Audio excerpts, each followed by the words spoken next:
Welcome to Veterans Chronicles. I'm Greg Corombos. Our guest today is U.S. Marine Corps veteran Kevin Hermening. In 1979, Kevin was a 20-year-old U.S. Marine assigned to guard the U.S. Embassy in Tehran, Iran. In November of that year, he became the youngest of the American hostages as the Islamic Revolution took hold in Iran. It would be 444 days until Kevin and the other hostages were freed. And Kevin, thanks very much for your time today. We greatly appreciate it. Well, a real pleasure to join you and your listeners, and look forward to a good conversation. Well, it's one I've been looking forward to for quite a while now. Let's begin with just the beginning of your story. Real quickly, where were you born and raised? I'm a native of the Milwaukee, Wisconsin area. Born there, grew up in a suburb. At the age of 18, as the eldest of 5 kids, decided to leave after high school and join the Marine Corps to travel and see the world. And eventually the plan was to be able to take advantage of the GI Bill, which ultimately and eventually I did. Why the Marines? Well, honestly, I do have a grandfather on my mom's side who is he's deceased now, but a World War II veteran. But other than that, really did not have a military presence in my life, background, if you will, in our family too much. And I had a buddy in high school who had been recruited to join the Marine Corps, and he came up to me one day and said, "Hey, listen, I'm going to be joining the Marine Corps, and they've got this thing called the Buddy Program." And I started thinking about it and looking at it, and saw it as a way to get some help for college, which I wanted to pursue. I ultimately was the first one in my family who ever went to college, and nonetheless, it was a big change from what people might have been expecting. I didn't have a plan for post-high school, and so it seemed as good of a choice as any. It was post-Vietnam, which was not really something I thought much about, though as a young paper boy of ages 12 to 16, I would read about it every day on the front pages of the newspaper. I did have a cousin who joined the Marine Corps, which played only a small role in my decision, but it was really as part of the Buddy Program. Those recruiters do a good job, you know. So when you enlist, that means you go to basic training, and basic training for the Marines is a little different than it is at any of the other service branches. So how was Parris Island for you? Well, actually, Greg, I ended up in San Diego. Those individuals who grow up in the states that through which the Mississippi River either goes or borders get a choice to go either to Parris Island or to San Diego, and that's where my buddy was going, so that's where I went. And what's kind of interesting is that my cousin ended up in Parris Island. I did eventually end up in North Carolina for some training, but San Diego, you know, they call it Hollywood, and we just sat around in our Hawaiian shirts and our sunglasses every day, as you can imagine. So once you completed that, how soon after that was it that you were sent to Iran? Well, I signed up for the Marines with a guaranteed contract to go into accounting, and indeed I went on to some accounting school, working in the supply field, went down to North Carolina for my training. I was really fortunate, graduated top in my class for that brief stint, and chose to go to Okinawa, Japan, where I did serve for 15 months. I was so very fortunate to get promoted twice in that 15-month period. So it was while I was in Okinawa that I learned about the Marine Security Guard program and I went to a meeting. It was in the base theater, and as you can imagine, they've got big posters of Marines in dress blues uniforms, big, full, glossy, full-size almost banners, photos of Marines in front of the Taj Mahal and the Eiffel Tower and the Great Wall of China, and I thought, wow, this is kind of interesting. I went to the meeting, went to work the next morning, and asked my gunnery sergeant if he had any familiarity at all with the program. He did not, and nonetheless agreed to write a letter of recommendation for me. Came back to Quantico, Virginia in May or June of 1979 for our training as a Marine Security Guard. We started our class with 179 students. It was the first class that had both male and female Marines in it for the MSG program.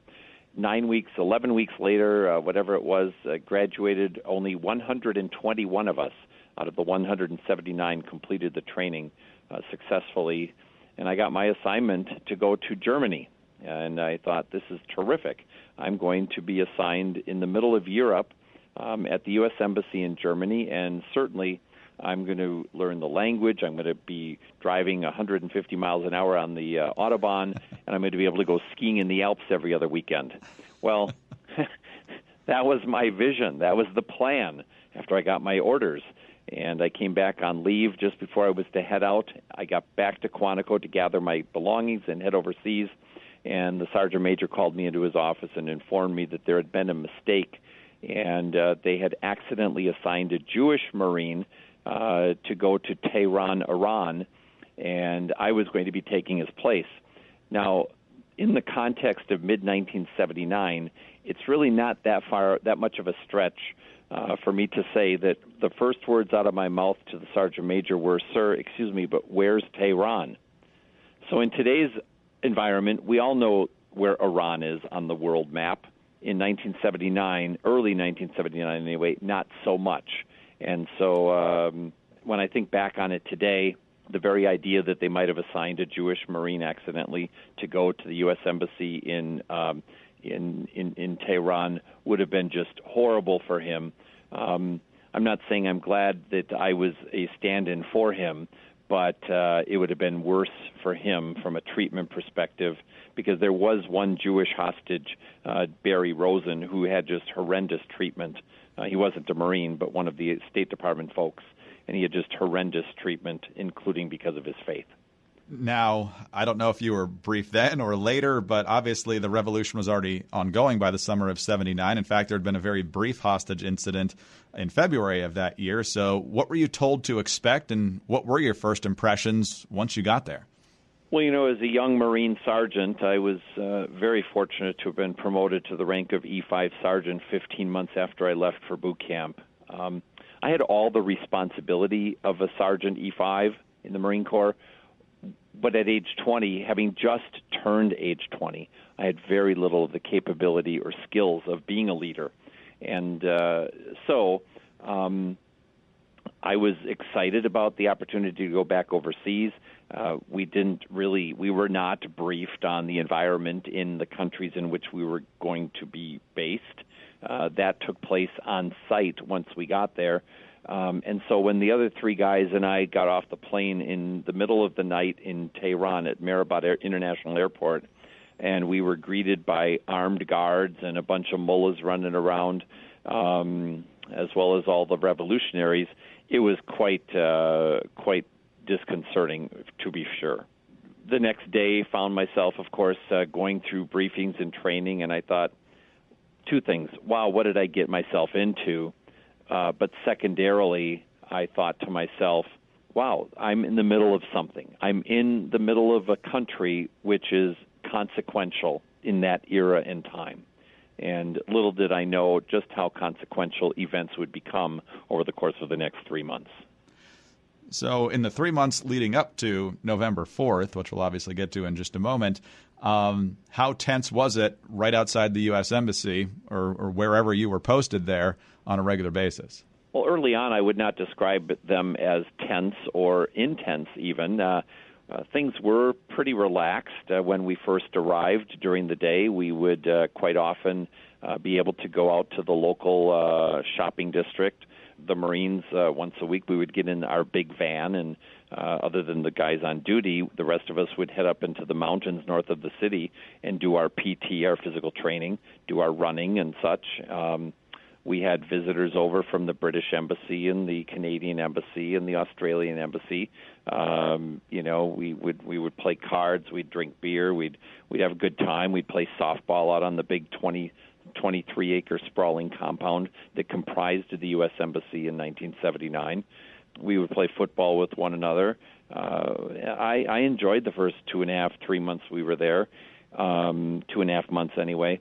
And then that's when the Shah of Iran was given the go-ahead to come into the United States for his medical treatment. Of course, the Shah, the former leader before the Ayatollah Khomeini took over, the Shah was very ill, suffering from cancer, And so the U.S. government, President Carter, made the decision to admit him into the Philadelphia Cancer Center, and he was there for cancer treatment for a few weeks until the U.S. government ultimately decided that he should leave the country of the United States, because within that intervening time, the U.S. Embassy was overrun, we were taken captive, and the beginning of the hostage ordeal began.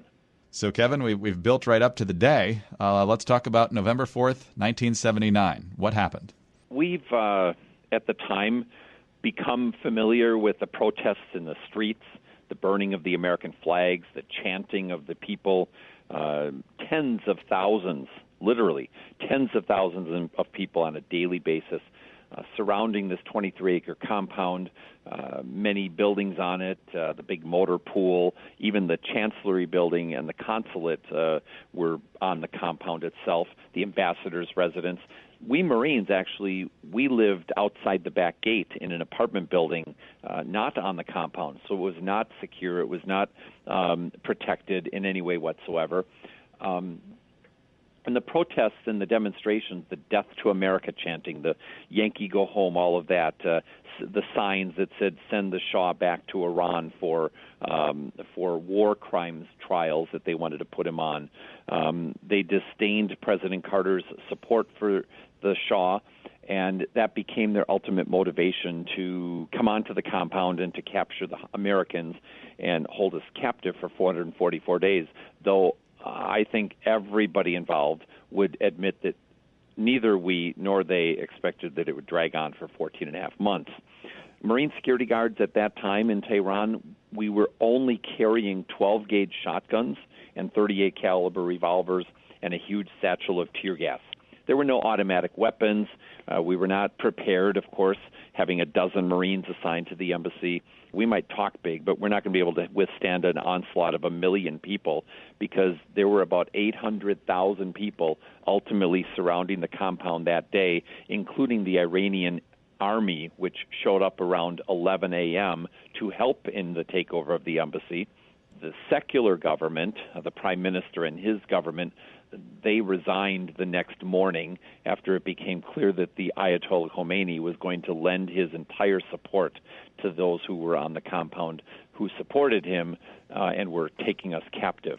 And quite honestly, if we were to fast forward, I would just say that the Ayatollah looked at this as an opportunity to distract the attention of the Iranian people away from the fact that he really was not adding much value to economic growth, educational improvement, healthcare, or any other thing, that it was all just about religion to the Ayatollah and his followers. And we became a distraction that lasted for a really long time. And that was good for the regime because they were able to consolidate their power over those 444 days. For me, I happened to be in the building that morning. I was actually planning the Marine Corps birthday ball, which was supposed to have happened the week following, of course, the Marine birthday celebration annually at our embassies around the world. I was there planning it, but as they came over the gates, through the gates and over the walls, I picked up my flak jacket, donned my helmet, grabbed my shotgun and tear gas, and put my holster on with my revolver, and I took my post inside of one of the windows in the front, inside of one of the offices, just below where one of the windows overlooked the front lawn, if you will, of the big sprawling compound. The scene was chaotic. We used our tear gas to delay them for about 2 hours, the entry into the building. As we retreated under the direction of the acting ambassador, the Chargé d'Affaires, Bruce Langan, who, by the way, just passed away in late July of 2019 this year, he was the one giving the orders. Marine security guards, by the way, are under dual jurisdiction, but mostly receive orders from State Department folks, not only from the DOD. And so the Marine Corps, we had certain things that we had to comply with, but mostly the State Department officials were in charge of giving the orders that day. And ultimately the orders were to retreat up to the second floor of the main building. And as the second floor door eventually was opened up, we had our tear gas masks on.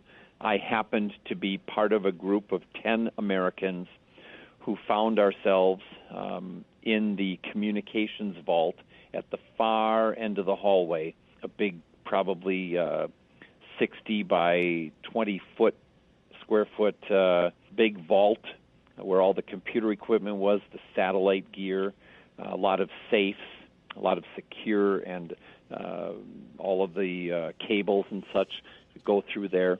And I found myself in that vault, and we held out for an additional 4 hours, fully expecting that within that time frame, the one thing that should have happened on November 4th, 1979, was that the host government, the Iranian government, would, under international law, do its job and come to the compound, clear it of the Iranians who were all across it, and set the Americans free.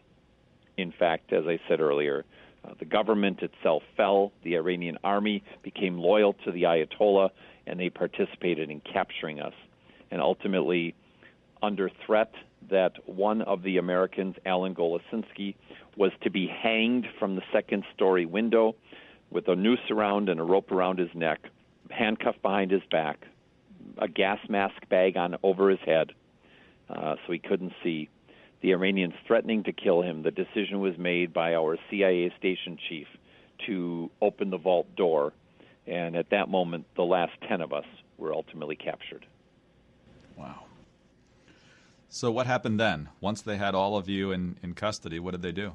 Well, the last 10 of us were put through a series of Russian roulette periods, which was very, to me, it was the second or third worst moments of my life.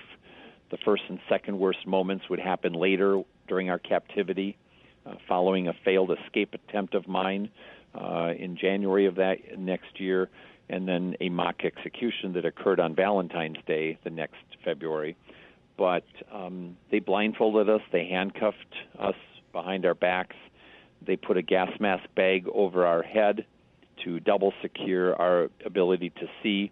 They did that later that night, and one by one they brought us down the hallway and began to interrogate us, asking us who we were, what we did, asking us to open up safes. I tried to convince them, quote, "I'm just a Marine security guard." They didn't believe that, because why would a Marine security guard be in a suit and tie? And why would I be in the communications vault if that was my real job? Why wouldn't I have my fatigues on or dress blues on? Why wouldn't I be with the other Marine guards? It took all of about 10 months, I believe, for them to finally succumb to the idea that my real job was that of a Marine security guard. One might think that that would be worse than some of the other jobs, and maybe it was worse than in their eyes, and therefore our treatment, than being an administrative assistant or something like that. I get it. But we were their age, largely the age of those who captured the embassy. They were really looking for the senior military officers, and they were looking who knew the Shah and his leaders and his former military leaders, as well as the senior State Department folks and those attached to the intelligence services. Those were the real folks who seemed to be those that they were seeking to find out about. But because I wasn't in that other environment for so long, I did have some of the same treatment as those folks because of the environment in which I found myself, as did all 10 of us. We're talking with U.S. Marine Corps veteran Kevin Hermening. We're talking about the Iranian hostage crisis. And Kevin, you talked briefly there about your attempted escape. That was in January, so basically a couple months after this happened. How did that unfold? Well, one of the other guys who was held hostage for us for 14 and a half months, Joe Subic, and then another fellow, Steve Lauterbach, a State Department communications guy, we ended up rooming together. They placed us into a corner office in the main building right around Christmas of 1979, and I was pretty anxious. I was pretty antsy. None of us wanted to be there, but I was willing to actually try to make our way off the compound, up the street about 4 blocks to either the British or the Canadian embassies, maybe even the Russian embassy, back then the Soviet embassy, with the intent that they would want to score brownie points for propaganda purposes and help us get out. But nonetheless, it didn't become a thing, meaning our escape, because we were taken over to the ambassador's residence about once every 3 or 4 weeks to take a shower.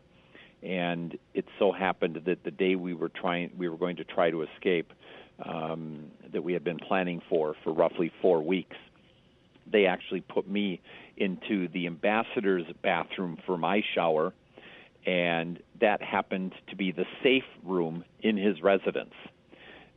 Steel walls, steel floors, steel ceiling, bars on the windows, bulletproof glass, steel door. There was no way in or out. And so there was no way that I was going to be able to actually get out.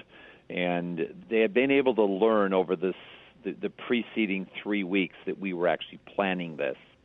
And what ended up occurring is I basically stayed in that bathroom for about 10 minutes before I opened the door. And as they rushed in, they came in with fists flying. They came in with broomsticks flying. I was beaten up pretty badly, but found myself in solitary confinement then for 43 days in a small 5 by 10 foot room. The only thing in that room other than me was the box spring of a bed, not the nice cushion or mattress, I should say. The only time I got out of that room in 43 days was to use the bathroom mostly once a day, and to take 3 showers in the 43 days that I was in solitary confinement. I did, in fact, think I was the only one still left there. The guards were not very helpful in dissuading me from thinking that, which only helped to weigh on my psyche. I was, by the end of that 43 days, which is 6 weeks in a day, virtually begging them that if there are any other Americans still there, and of course they were all still there, please put me in another room with one of the other Americans. And they finally relented, and on the 43rd date, I ended up getting roomed with Alan Golosinski, who was the regional security officer and the guy who they threatened to execute on that very first day. But in that period of time, those 43 days, in addition to having all the fears that I had, one night around 2 in the morning, they rounded up all the other Americans who were in that lower floor in their respective rooms. And they dragged us out into the hallway. They strip searched us. They pulled our clothes off except for our undershorts, handcuffed us, lined us up against the wall. And as one of the Iranian guards at the top of his lungs started shouting out execution commands, the guards were chambering their weapons, making it sound like they were putting bullets in, rounds into the chambers, and that they were about to execute us. And to this very day, that was by far the most frightening night of my entire life. Lieutenant Colonel Dave Rader, Air Force fellow, also a native of Wisconsin, by the way, he finally had enough and started screaming at the top of his lungs, if they're going to do it, just get it over with already. The guards got intimidated by that response, and it came to an end. We were put back into our rooms. They had ransacked our rooms while we were in the hallway. The next day, you would have just thought that the guards didn't think that they had done anything extreme, but we knew that they had, and it was their way to assert their power over us.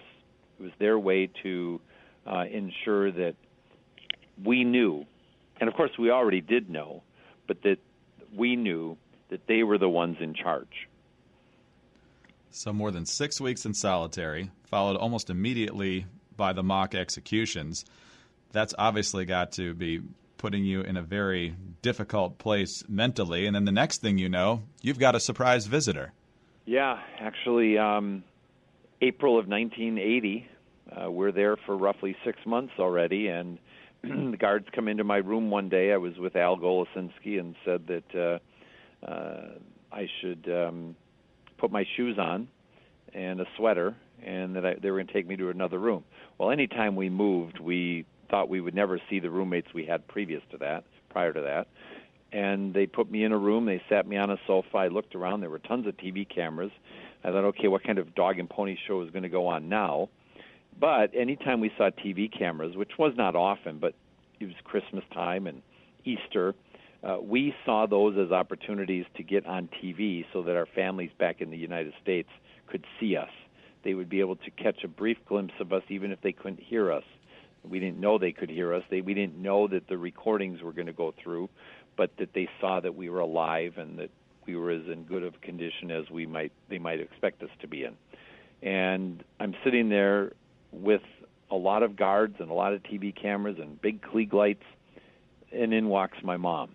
She was escorted in, and I thought it was almost a Twilight Zone moment, very surreal. They brought her over. They sat her down. Well, I stood up, of course, and embraced her. She was crying. It took me a few minutes to figure out why she was there, how did she get in, why would she come, and the conversation, quite honestly, was limited to nothing more than her telling me she came because she was worried about me, which I thought, yeah, that makes sense, but why are you here? And all the rest of the conversation was basically about what's going on back home with my brothers and sisters and my dad and stepmom and family and friends. Of course, I was a sponge to listen to and hear everything and anything I could, and I wanted to know what was being done to get us out. And none of those conversations were allowed at all. The guards would step forward, they would make threatening gestures, and we were not allowed to talk about anything related to the negotiations, about the Carter administration, about anything of real importance, at least in the context of where we were. Of course, we cared about our families. We loved them. We wanted to get home to them. And as quickly as she was there, she was gone. And I didn't know until 7 weeks later that she was there when the rescue attempt was going down. And I didn't learn until I got home in January of 1981 that the Iranians thought that she was there as a distraction from Operation Eagle Claw. The whole difficulty of not knowing, did they let her go? Did she get captured as well? What was the real purpose? What was going on? It led to almost as much uncertainty before as after. We're talking with Kevin Hermening. He's a U.S. Marine Corps veteran, one of the Americans held hostage for 444 days at the U.S. Embassy in Tehran. And Kevin, when did you start to get an inclination that you might be heading home soon? I've read some reports that they started treating you better to make you look a little better a few weeks before you actually were released. Yeah, that's true. Just a couple of weeks before, they brought a doctor in to check us out, a couple nurses, just to make sure that we were healthy. It was all for show, we later learned. You know, our story, as compelling as it might be to folks, and it, of course, dominated the world headlines, the U.S. headlines for sure, impacting a presidential election. It's the 3 Marines and 5 airmen who every single day since 1980, when I first heard about this, 2 months after it happened, they gave their lives selflessly so that we might be freed. Perished in the desert due to some mechanical failures and a sandstorm.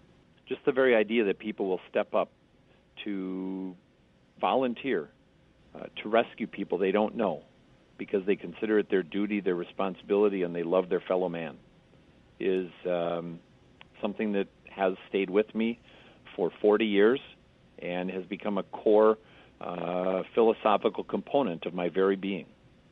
Kevin, you have experienced the loss of freedom, which is something that most Americans haven't. How would you describe the feeling of being freed and returning to the U.S. and what it feels like to have that freedom back? Losing your freedom puts you in a position where you have to learn patience if you didn't have it before.